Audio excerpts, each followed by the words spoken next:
বাড়িটিকে এক ঝলক দেখলে তোমরা কিন্তু ধরতে পারবে না যে বাড়িটি ভারত নাকি ইংল্যান্ডে অবস্থিত। তোমাদের দেখে মনে হবে বাড়িটি কিন্তু ইংল্যান্ডের কোনো এক গ্রামে অবস্থিত, কিন্তু না, বাড়িটি কিন্তু ইংল্যান্ডের কোনো বাড়ি নয়, এমনকি ভারতের কোনো বড় শহরেও অবস্থিত নয়।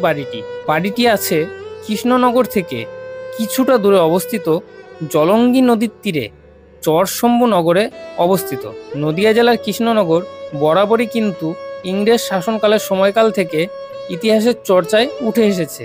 নীলকর সাহেবদের অত্যাচার কিংবা আন্দোলন সবে কিন্তু ইতিহাসে উঠে এসেছে। চরশম্ভুনগর গ্রামে আজও কিন্তু আলোচনার বিশাল আকার শতাব্দী প্রাচীন এই বাড়িটি। আজও কিন্তু এই বাড়ির সামনে গেলে তোমাদের মনের ভেতর একটা অদ্ভুত অনুভূতি কাজ করবে। তোমরা কে কে এই বাড়িতে গিয়েছিলে? অবশ্যই কমেন্ট করে কিন্তু তোমাদের অভিজ্ঞতা জানাও।